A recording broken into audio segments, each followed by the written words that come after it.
وإذ تأذن ربكم لئن شكرتم لأزيدنكم ولئن كفرتم إن عذابي لشديد. Sadaqallahul azim.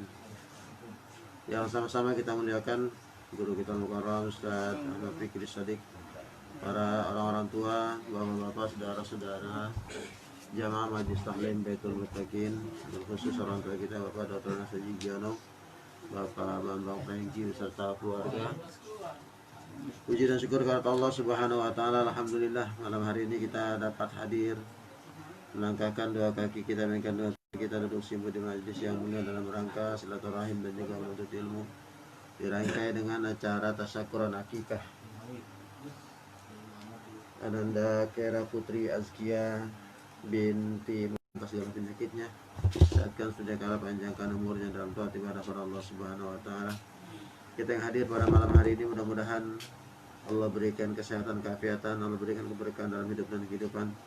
Allah mudahkan segala urusan, Allah jadikan keluarga kita sakinah, mawaddah, rahmah, anak keluarga kita menjadi turunan yang saleh dan saleh.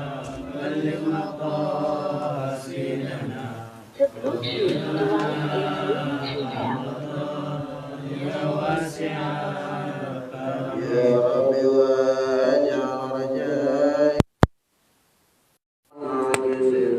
ladaika waj'al hisabi ghairal munqalibi. Mustafa salli maqasidana wa sini ya.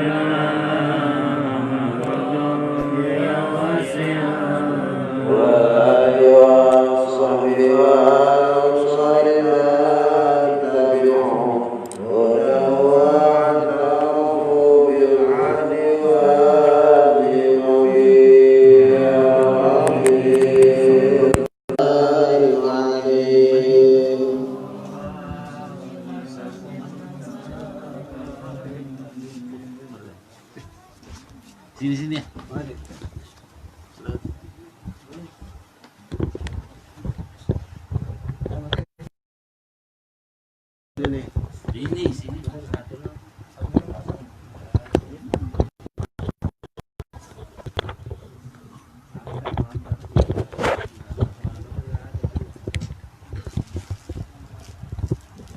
Assalamualaikum warahmatullahi wabarakatuh. Alhamdulillahirabbil alamin, wassalatu wassalamu ala asyrafil anbiya'i wal mursalin. Ila hadratin Nabil Mustafa Sayyidina Muhammadin sallallahu alaihi wasallam. Summa ila jami'i abaina wa ummatina wa jadadina wa jadatina wa amamina wa amatina wa khalina wa khalatina wa usulihim wa barahim. Summa ila jami'i masyayikhina fid din al-ahya minhum wal amwat. Summa ila mu'allifi hadzal kitab syai'un ila lahumul Fatihah. A'udzu billahi minasy syaithanir rajim. Bismillah. Alhamdulillahi rabbil alamin, arrahmanir rahim, maliki yaumiddin. Iyyaka na'budu wa iyyaka nasta'in. Ihdinas siratal mustaqim. Siratal ladzina an'amta 'alaihim ghairil maghdubi 'alaihim waladdallin. Amin. Bismillahirrahmanirrahim. Qala al-mu'allif rahimahullahu ta'ala wa nafa'ana bihi wa bi 'ulumihi wa bi tadabburihi wa bi kulli darain. Amin ya rabbal alamin. Bismillahirrahmanirrahim. Wa qad yatawalladul kasalu minal balghami war rutubati. Jadi setelah kemarin kita membahas tentang perbandingan antara orang yang rajin dengan orang yang malas. Jadi kemarin dibandingkan antara orang yang rajin dengan orang yang malas, di mana orang yang rajin dalam arti rajin menuntut ilmu atau rajin beribadah pasti memiliki yang namanya puji-pujian sendiri. Artinya banyak sanjung orang-orang. Di antaranya sanjungan yang diberikan adalah orang yang rajin untuk menuntut ilmu. Artinya orang yang berilmu itu meskipun sudah meninggal dianggap tetap masih hidup. Sedangkan orang yang sudah meninggal, sedangkan orang yang bodoh atau yang malas itu masih ada, jadi kata udah gak ada karena nggak dianggap. Irwansah. Karena itu sekarang kita bahas tentang bagaimana cara untuk menghindari rasa malas. Bagaimana cara kita untuk menghindari rasa malas. Jadi karena kemarin dibilang malas itu sesuatu yang hina, maka jangan sampai kita terjebak di dalam rasa malas tersebut. Qad yatawalla bil kasalu minal balghami wa rutubati. Di sini dibilang terkadang yang namanya rasa malas itu muncul atau terlahir dari banyaknya balgham dan rutubah. Apa balgham? Balgham itu bahasa kita reak, lendir-lendir itu. Sedangkan rutubah itu disebut sebagai lemak gitu. Jadi artinya di sini yang menyebabkan rasa malas adalah banyaknya lendir-lendir yang ada di tenggorokan atau yang di mulut, juga banyaknya lemak yang ada di tubuh. Jadi ya memang sudah artinya dirasakan sendiri, artinya kalau orang yang gemuk biasanya lebih lambat pergerakannya di orang yang kurus atau yang tidak gemuk gitu. Ya itu bisa menjadi alasan tersendiri, karena kalau orang gemuk jadinya pergerakannya itu agak-agak malas gitu, agak malas. Makanya kita harus menghindari makan terlalu banyak. Jadi di sini dibilang rasa malas itu muncul dari banyaknya balgham atau reak, menghindarinya. Wa tariqu taqlilihi taqlilut ta'ami. Nah ini yang tadi dibahas juga. Jadi cara mensedikitkan balgham dan lemak tadi adalah taqlilut ta'ami, mensedikitkan makan. Jadi reak-reak yang muncul di tenggorokan ataupun lemak-lemak yang tertimbun di dalam badan itu semuanya muncul dari makanan. Artinya makin banyak makan, makin banyak juga balgham dan rutubat yang ada di dalam tubuh. Nah, untuk mengurangi balgham dan rutubat tadi, ya caranya ya harus mengurangi makanannya.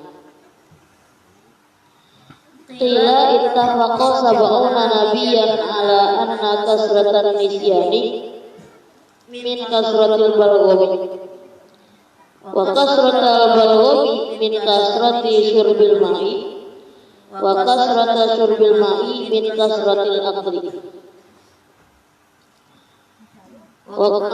Qila dikatakan, ada pendapat ittafaqa sab'una nabiyyan. Nah, jadi dibilang para nabi yang sebelum 70 nih, dibilang ada 70 nabi sepakat ala anna kasratan nisyani, di atas bahwasanya seringnya lupa, kasratan nisyan dari seringnya lupa. Jadi kenapa kok kita kadang kelupaan terhadap sesuatu, bahkan yang lebih parah kadang ada orang mau ngomong lupa apa yang mau sampaikan, padahal cuma paling sedikit doang. Jadi ya ini enggak apa istilahnya, enggak berkaitan dengan manusia. Teman-teman saya ini banyak tuh kalau lagi mau cerita nih, mau ngomong, tahu tuh lupa. Jadi dari situ dibilang kasratul nisyan, sering lupa. Dan sering lupa itu disebabkan oleh apa? Jadi di sini bilang disebabkan min kasratil balghami, banyaknya reak yang ada dalam tubuh, banyaknya reak yang ada dalam tenggorokan. Nah, kemudian wa kasratul balghami min kasrati syurbil ma'i, dan banyaknya reak muncul dari mana? Dibilang min kasrati syurbil ma'i, dibilang dari banyaknya minum air. Artinya minum air kebanyakan juga jadi bikin reak makin banyak. Wa kasratu syurbil ma'i, kok orang-orang bisa banyak minum? Kenapa? Min kasratil akli, karena banyak makannya. Orang makan mulu seret, akhirnya apa? Minum dorong terus. Kalau udah minum mulu, ya nanti muncul reak katanya. Kalau udah reaknya banyak, nanti munculnya sering lupa. katanya gitu. Jadi intinya penyakitnya ya banyak makan itu, banyak makan emang banyak penyakitnya, dari badannya berasa lemes, padahal makannya banyak. Jadi memang makan banyak itu sesuatu hal yang dilarang, kecuali nanti ada tujuan-tujuan tertentu. Jadi tadi dibilang cara mensedikitkan balgam dan rutubat itu pertama dengan mensedikitkan makan.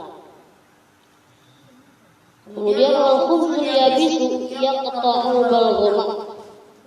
Kemudian roti kering juga dapat memutus atau dapat menghilangkan balgam atau reak-reak yang ada di tenggorokan. Ini roti kering artinya bukan roti udah abang tahu ya, ini bukan roti kering digoreng bukan. Ini memang ada makanannya roti kering gitu. Ya banyak di warung-warung tuh banyak roti kering gitu. Dulu waktu lagi di pondok, ini waktu teman-teman saya baca kitab lembaran yang ini, langsung pada berburu beli roti kering. Roti yang garing itu, yang kadang cuma dioleskin pakai gula doang. Roti kering. Nah, makannya pun jangan dikunyah terlalu halus. Ya karena bahasanya kalau dia terlalu halus ya sama aja bohong. Bercampur dengan air liur, masa-masa juga jadinya. Jadi jangan dikunyah terlalu halus, terlalu langsung gitu. Jadi dia bilang roti yang kering dapat memutus balgam. Wakadha akul zabibi ala riki. Begitu juga dapat memutus atau menghilangkan balgam adalah akul zabib, memakan anggur. Anggur yang mana? Kan anggur banyak cairan justru. Kalau anggur yang artinya anggur buah itu bahasa Arabnya inabun. Anggur. Kalau zabib, anggur yang udah kering, apa namanya? Kismis. Jadi makan kismis juga dibilang dapat menghilangkan reak-reak ada tenggorokan. Gitu. Jadi banyak-banyak makan kismis. Tapi nanti dibilang juga di sini. Cek belum. Syurbil ma'i. Dan jangan memperbanyak dan jangan terlalu banyak memakan kismisnya. Apa? Karena kalau terlalu banyak nantinya malah aus katanya. Kalau aus ya pasti jadinya minum. Jadi dibilang kalau minum berarti nanti banyak reaknya gitu. Jadi makanya jangan terlalu banyak. Tapi usahakan ganjil. Kayak sih balgamu, jadi kalau seandainya nanti butuh minum sehingga minum, nah maka balgamnya bakal bertambah lagi justru. Kemudian tadi udah 2 tuh, malah udah 3. Jadi yang dapat mensedikitkan balgam itu katanya 1 mensedikitkan makan, 2 makan roti kering, 3 makan kismis. Lalu yang berikutnya yang dapat mengurangi balgam juga adalah wasiwaku yuqallilul balghama. Dan siwak juga di sini dapat mensedikitkan balgam. Dapat mensedikitkan reak-reak yang ada. Ditambah juga wa yazidu fil hifzi, dan menambah kuat dalam hafalan, dalam ingatan. Jadi orang kalau sering siwak, terutama kalau dari mudanya udah nyiwak mulu, nanti udah tua nggak bakal pikun. Kebanyakan orang yang sekarang malah pikun mulu, udah tua dikit. Karena belum tuyul pikun sih. Kacamata baru taruh, lupa. Tadi kayaknya kacamata baru taruh di sini kok nggak ada. Yang paling sering apa? Kunci motor.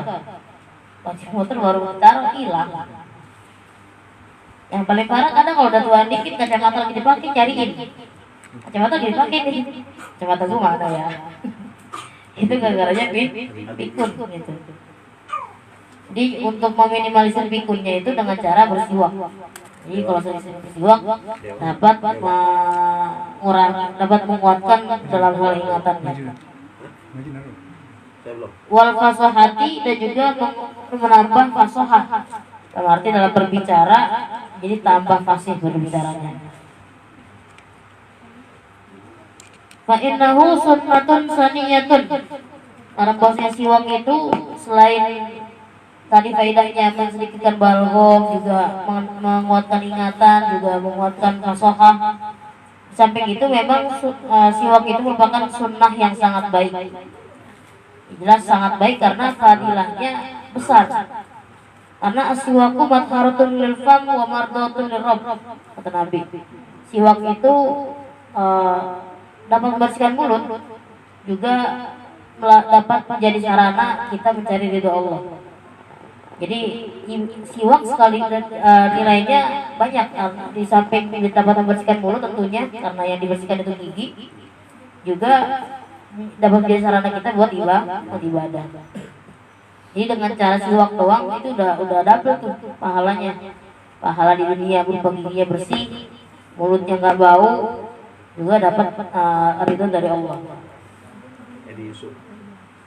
Bahkan di sini dibilang tazidu fi sawabi sholati wa qiraatil qur'ani, menambahkan di dalam pahala sholat dan juga pahala membaca Quran.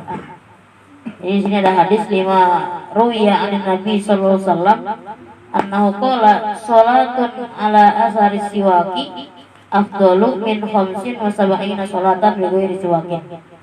Yang tadi dibahas nih sebelum mulai ngaji. Jadi di sini dibilang kata Nabi, sholatun ala asari siwaki, sholat menggunakan siwak, artinya kan sebelum sholat kita siwakan dulu. Itu afdalu lebih utama sholat menggunakan siwak min khamsin wa sab'ina sholatan bi ghairi siwakin, daripada sholat 75 kali tanpa siwak. Itu. Daripada sholat 75 kali tanpa siwak. Bisa orang sholat 2 rakaat 75 kali. Kalau ngomongin bisa aja mungkin. Cuma kayaknya mah apa? Berat banget kayaknya. Ya kalau malam-malam cuma 11 rakaat aja susah katanya ya. Apalagi 75 kali sholat. Gitu.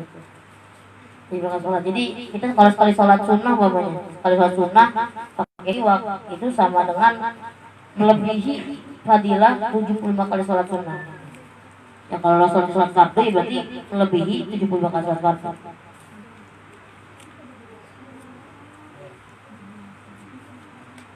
Jadi itu fadilah daripada siwak. Jadi memang siwak itu fadilahnya banyak banget ya. Jadi dia di samping mendapat membersihkan mulut, membersihkan gigi, menguatkan gigi juga menguatkan ingatan. Tadi dibilang, bahkan kalau kita pelayan dijelaskan siwak itu fungsinya sangat banyak, bahkan sampai bisa menguatkan tulang punggung.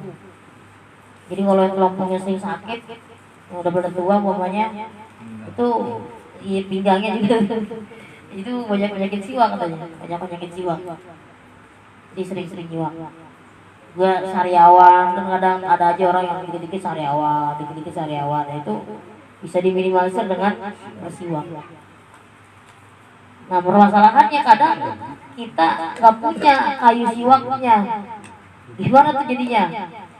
Apakah boleh siwak dengan selain kayu siwak? Jawabannya boleh-boleh aja selama kita niatkan buat siwak. Yang penting bendanya sama, fungsinya kayak siwak. Emang kita nyiwak fungsinya buat ngapain? Ngebersihin mulut, bersihin gigi dan lain sebagainya. Artinya kita menggunakan kayu siwak itu tujuannya untuk menghilangkan kuning-kuningnya di gigi, untuk menghilangkan bau mulut juga. Nah jadi bisa juga kita nyiwak pakai benda lain yang mana bendanya kesat. Artinya dapat mencabut kotoran-kotoran yang ada di gigi. Pakai baju bisa, pakai sikat gigi ya boleh. Jadi tiap pagi tuh, tiap malam sikat gigi nyiapin siwak jadi dapat bersihnya, dapat pahalanya juga. Bahkan di bait lahir bilang boleh nggak pakai jari, boleh pakai jari digosok-gosok gitu, congkelin boleh, digosok-gosok juga boleh. Ya, di bait lahir dibilang kalau jari sendiri, ada yang bilang nggak boleh. Kalau jari sendiri, justru mau jadi orang jadi boleh. Katanya. Jadi kalau jadi orang cukup, jaga cukup, cuma kudu izin. Jangan tahu-tahu lagi begini nih, pojok tangan saya ambil, saya pakai buat nyiwak, dijitak balik saya. Berantem ya. Jadi itu ngomongin siwak. Ya lebih jelasnya nanti bisa dibuka di kitabnya masing-masing tentang masalah siwak. Banyak pendilahnya. Wa kadzalikal qai'u yuqallilul balghama warutubati. Kemudian juga yang selanjutnya yang dapat mensedikitkan balgham dan rutubat adalah al-qai'u muntah. Jadi muntah juga dapat mensedikitkan balgham dan juga rutubat. Cuma jangan sering-sering disengajain. Yang ada sakit nanti muntah mulu gitu. Jadi itu cara-cara menghilangkan atau mengurangi rutubat dan juga balgham yang ada tenggorokan. Tadi yang pertama mengurangi makan. Kemudian caranya kemudian mengurangi makannya gimana? Kadang kita ngomongin ngurangin makan mulu ya. Tapi kita ngadepin makanannya suka hilap. Kalau udah dihadapin aja 2 piring habis gitu. Nah, caranya di sini dibilang motori kutaklilil akli at-ta'ammulu fi manafi'i qillatil akli. Cara mensedikitkan makan adalah at-ta'ammulu, memikirkan fi manafi'i qillatil akli, di dalam manfaat makan sedikit atau sedikit makan. Jadi kudu sedikit makan sedikit, jangan sedikit makan. Beda tuh. Jadi sedikit makan sama sedikit makan. Yang harus dilakukan itu ya sedikit makan. Biar sedikit makannya, caranya pertama di sini dibilang harus mikirin manfaat makan yang sedikit. Apa manfaatnya? Wahya as-sihhatu, badannya jadi lebih sehat. Karena ya mau nggak bisa dipungkiri, segala benda yang kita masuk ke dalam perut kita justru itu jadi sumber penyakit. Penyakit ada di perut, makanya jangan sering-sering diisi gitu. Jadi pertama sehat, yang kedua wal ifatu, dan yang kedua ifah. Ifah itu kalau di kitab sekarang bilang at-tawarru'u anil haram, jadi terhindar atau terjaga dari perkara haram. Kenapa? Likillati syahwatil hasilati min kasratil akli, karena sedikitnya syahwat yang terhasil sebab makan yang banyak. Jadi orang kalau makan mulu syahwatnya tinggi.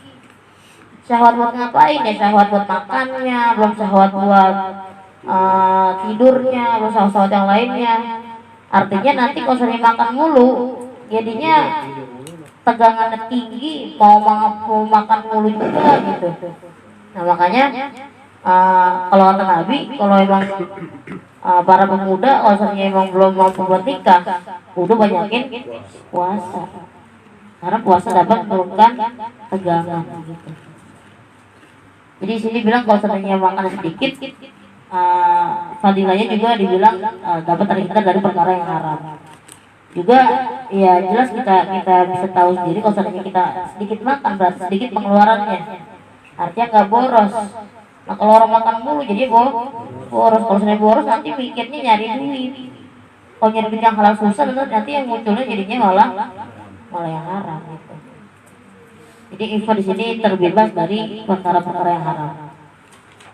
Juga manfaatnya makan yang sedikit itu wal isar.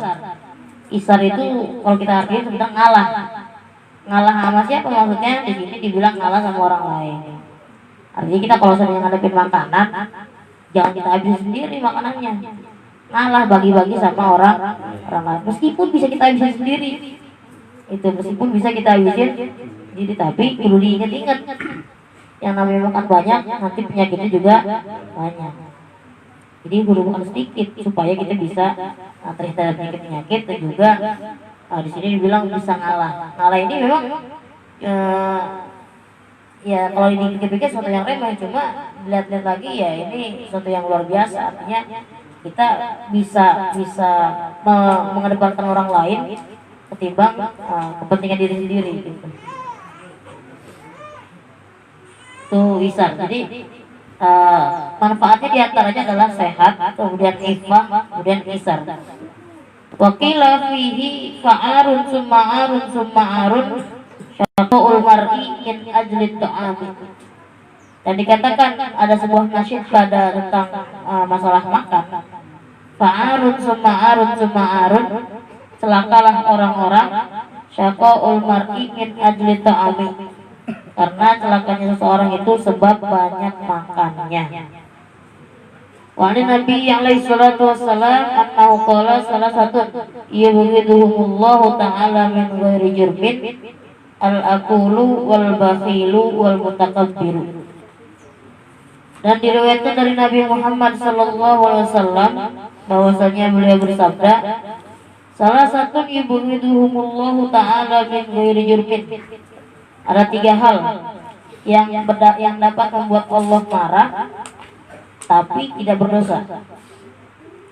Apa itu? Yang pertama al-akulu, banyak makannya, atau orang yang tukang makan, dikit-dikit makan, belum lapar udah makan lagi, baru makan udah makan lagi, namanya akul, orang yang tukang makan.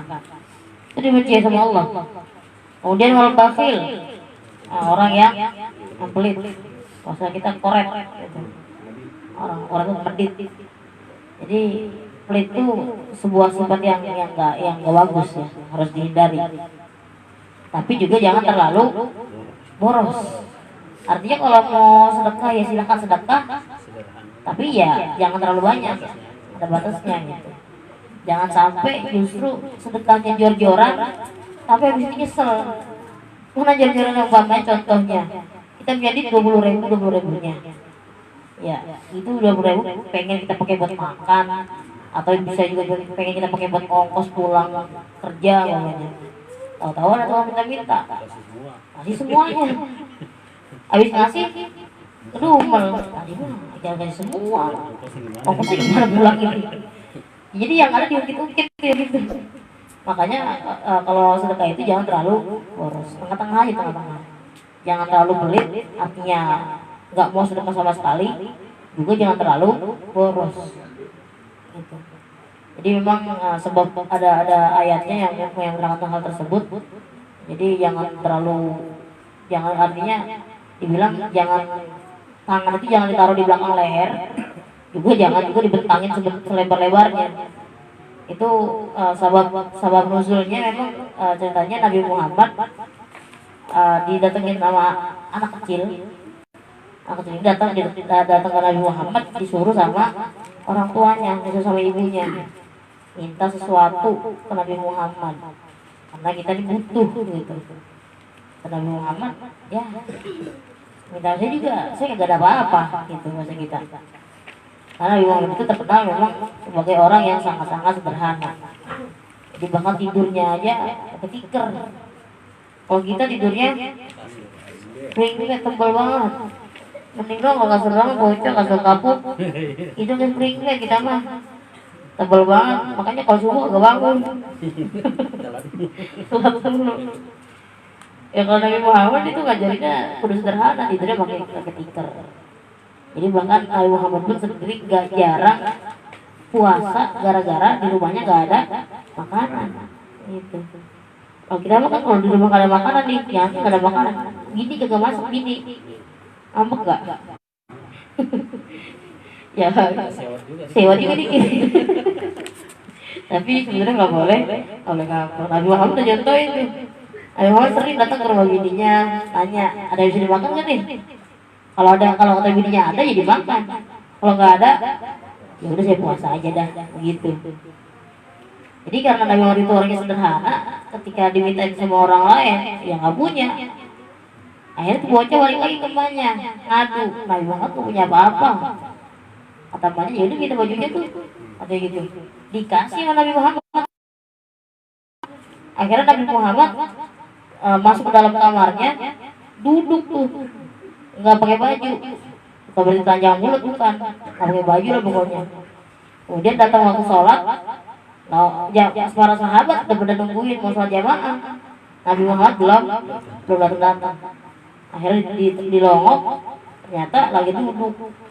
Nah itu maka turunlah ayat yang menjelaskan tentang bahwasanya kita nggak boleh terlalu pelit menyisakan atau menyempatkan diri buat bersedekah, berbagi. Karena justru itu dapat menumbuhkan jiwa sosial kita. Makanya setahun sekali minimal banget kita disuruh puasa, disuruh zakat fitrah. Tujuannya itu, dia menumbuhkan jiwa sosial kita. Dan ngerasain orang-orang lapar, kita juga ngerasain itu. Makanya disuruh sedikit makan, tujuannya tadi dibilang. Jadi itu yang kedua, orang yang pelit. Kemudian yang ketiga yang dibenci sama Allah tanpa berdosa, dibilang di sini adalah wal mutakabbiru, orang yang sombong. Kenapa dibenci sama Allah? Karena dikatakan li'anna takabbur sifatun maksusatun bizatillahi ta'ala. Karena bahasa takabur itu, sifat kesombongan itu merupakan sifat yang khusus untuk Allah Subhanahu wa taala.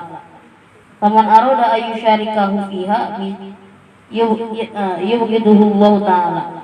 Maka barang siapa orang yang hendak membarangi Allah, berarti mau ikut-ikutan pakai pakaian sombong, maka Allah bakal marah. Jadi yang namanya sombong itu cuma punya Allah. Kita nggak boleh pakai. Kalau sudah kita pakai jadi Allah marah. Sama kayak motor kita. Pakai pula orang lain, namanya ya marah-marah juga dikit lah. Apalagi kalau pengen pakai kitanya gitu. Atau maksudnya kalau ngomongin di pondok tuh sendal kita dipakai orang mau bahasa kita mau pakai nggak ada, asal dilihat ya, asal kita tungguin tuh ada lagi, ntar ya blank dikit mau dipakai hilang lagi, ya benci juga jadinya gitu. Itu ada tiga hal yang dibenci sama Allah. Yang pertama diantaranya adalah orang yang tukang makan. Kemudian termasuk cara daripada sedikitkan makan adalah wa ta'ammulu fi madari kasratil akli. Merenungkan di dalam kebahayaan banyaknya makan. Jadi pengen makan sedikit, tadi pertama caranya pikirin manfaat makan yang sedikit. Juga yang kedua pikirin bahayanya makan banyak. Apa di sini bahayanya? Wahia al-amradu. Yang pertama banyak penyakit. Di sini pakai sikut jamak nih, bukan marid. Kemarin kan sakit satu, ini al-amradu penyakit. Banyak penyakitnya jadinya gara-gara makan doang. Jadi nggak makan lemas, makan mulu penyakit. Makanya makan kalau pengen sehat ya makannya aku sedang-sedang aja, jangan terlalu banyak. Kemudian wakilah latut tabai, jadi bodoh. Orang kalau kebanyakan makan jadi bodoh sih dibilang. Kila albitnatu tuzhibul fatonata, dikatakan albitnatu banyakkan makan tuzhibul fatonata, menghilangkan kepandaian. Kalau kata laki sekarang lapar galak kenyang bego. Kalau jam sekarang bercandanya begitu kejam. Lapar katanya lapar galak kenyang bego. Tapi bener orang kalau kenyang mulu jadi bego. Dibilang gitu. Ada kitab di sini. Iya ada jam sekarang bercandanya. Di sini ada keterangan di kitab. Gitu. Lapar galak kenyang bego. Artinya kalau orang biasanya kalau udah kenyang nih ada aja yang bercandanya jam sekarang. Tapi memang benar di sini dibilang orang yang banyak makannya juga di sini dibilang tuzhibul fatonata, dapat menghilangkan pandaiannya. Kemudian bukan Jalinus annahu qala ar-rumman naf'un kulluhu wa samaku dararun kulluhu.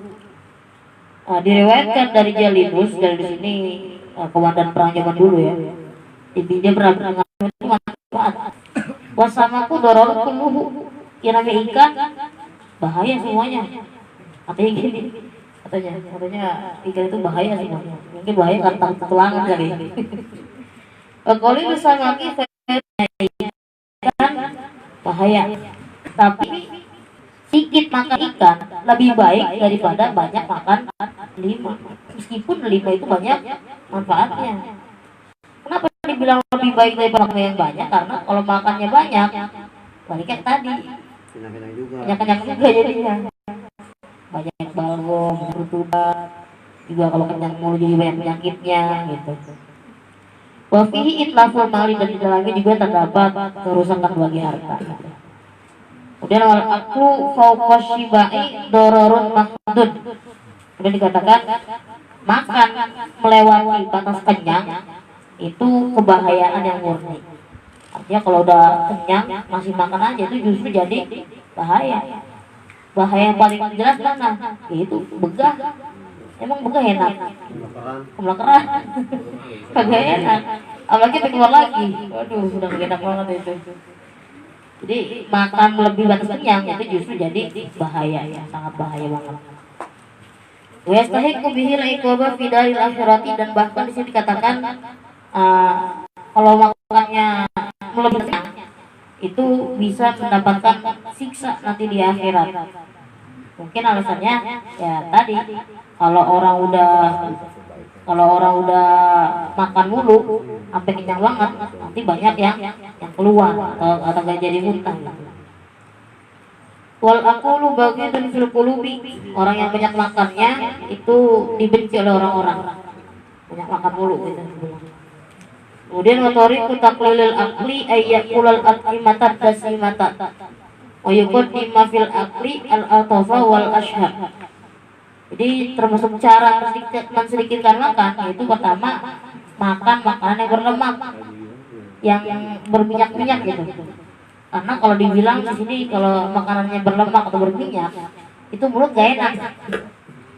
Kalau mulut gak enak, jadi malas buat makan. Jadi makan sedikit. Kemudian yuqaddimu fil aqli al-altafa wal ashha. Juga kalau makan duluin yang lembut dan yang enak-enak, yang lembut dan yang kita pengen-pengenin. Biar apa? Biar nih kita udah kenyang nggak pengen ngeliat yang lain lagi. Coba kalau makan yang enak-enak disisain dulu, udah kenyang nih, ada yang enak nih yang kita pengen, dimakan lagi nggak nih? Dimakan. Coba kalau yang dimakan itu yang enak-enak dulu, udah kenyang, ngeliat yang lain yang kurang enak, agak dimakan jadinya gitu. Jadi makannya sedikit itu siasatnya namanya tuh, siasat saja. Ya kalau yang enak ini sisain sayang lagi jadinya, pengennya dihabisin juga nanti. Makanya kalau makan itu bahasa kalau anak zaman dulu dikatanya ayamnya jangan disisain belakangan. Kalau dulu mah zaman saya SD dulu ya, yang namanya bawa bekal itu kalau ada nasi goreng bukan telur ceploknya kapan makannya? Belakangan. Justru yang begitu kebalik. Karena dibilang kalau saya makan telur ceplok belakangan mah udah kenyang makan nasi masih makan telur ceplok gitu. Coba telurnya duluan ini makan. Kenyang makan telur, nasinya nggak dimakan gitu jadinya. Ya jangan bilang saya sayang juga, kasih orang. Gitu. Makanya tadi dibilang ada isar, ada mengalah gitu. Wala yakulu ma'al ji'ani, juga jangan makan pas lapar banget. Emang apa? Orang kalau lapar banget terus makan, suka hilap. Nyendoknya aja udah kebanyakan, udah lupa diri. Jadi jangan makan pas lapar banget. Memang kata Nabi juga, makanlah sebelum lapar, berhentilah sebelum kenyang. Gitu. Iza kana lahu gharadun sahihun fi kasratil akli. Tadi dibilang jangan makan terlalu banyak. Kalau emang gak ada tujuannya. Nah kalau tujuannya gimana? Di sini dibilang illa iza kana lahu gharadun sahihun fi kasratil akli, kecuali artinya boleh makan yang banyak kalau punya tujuan yang baik. Makan yang baik bi ayat taqwa bihi ala siyami. Gambarannya untuk menguatkan dalam puasa. Kudu banyak. Ya kalau yang kerjaannya di kantor doang sih pakai AC, boleh dah makan sedikit gitu. Nah, kalau yang maunya ngojek siang-siang panas-panas itu makannya berarti malam-malam kudu banyak. Makanya harus kulit gitu. Kudu makan banyak tuh sahurnya biar dia tetap kuat bekerja. Kemudian wassolati, supaya kuat sholat, biar sholatnya nggak lemes. Ya kalau terlalu lemes juga sholat malas juga. Cuma kalau makannya terlalu banyak nanti justru lemes-lemes juga sholatnya. Wal a'mal lisyaqqati, dan juga untuk menguatkan diri supaya bisa mengerjakan pekerjaan-pekerjaan yang berat.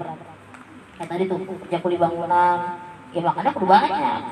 Yang kerjaan kuli bangunan makannya setengah piring. Ya belum apa-apa lemes gitu. falahu zalika, maka orang yang punya tujuan seperti itu boleh makan yang banyak. Jadi boleh makan banyak, yang penting geraknya juga kudu banyak. Lah ini habis makan tidur, ya habis sudah. Aku kemana-mana itu makanan, jadi lemak doang. Ya, penyakit juga, diabetes ya ada. Nah itu dia yang kita bahas pada malam hari ini tentang cara menghindari rasa malas, gitu ya. Jadi intinya memang rasa malas timbulnya dari makan yang banyak, makanya harus dihindari ya makan yang banyak. Dan nanti insya Allah benar-benar berikutnya kita akan bahas tentang kapan sih sebaiknya yang namanya pengajian dimulai gitu. Jadi nanti ada faslun fi bidayatis sabqi wa qadrihi wa tartibihi. Wallahu a'lam bissawab. Al-Fatihah. A'udzu billahi minasyaitonir rajim. Bismillahirrahmanirrahim. Alhamdulillahirabbil alamin. Arrahmanir rahim. Maliki yaumiddin. Iyyaka na'budu wa iyyaka nasta'in. Ihdinas siratal mustaqim. Siratal ladzina an'amta 'alaihim ghairil maghdubi 'alaihim waladdallin. Kurang lebihnya mohon maaf. Assalamualaikum warahmatullahi wabarakatuh. وآمن الروات واغفر لوالدينا ربي ومولودينا والأهل والإخوان وسائر الخلان وكل ذي محبة أو غيرة أو صحبة والمسلمين أجمع آمين ربي أسمع فضلا وجودا منا لا باكتساب منا بالمصطفى رسولي نهضى لكل سول صلى وسلم ربي عليه عند الحق وآله وصحبه عداد دست الصحب والحمد لله في البدء والتناهي الله الله يا الله لنا بالقبول الله الله يا الله لنا بالقبول الله الله يا الله لنا بالقبول وصلى الله على سيدنا محمد وعلى آله وصحبه وسلم سبحانك اللهم وبحمدك أشهد أن لا إله إلا أنت أستغفرك وأتوب إليك.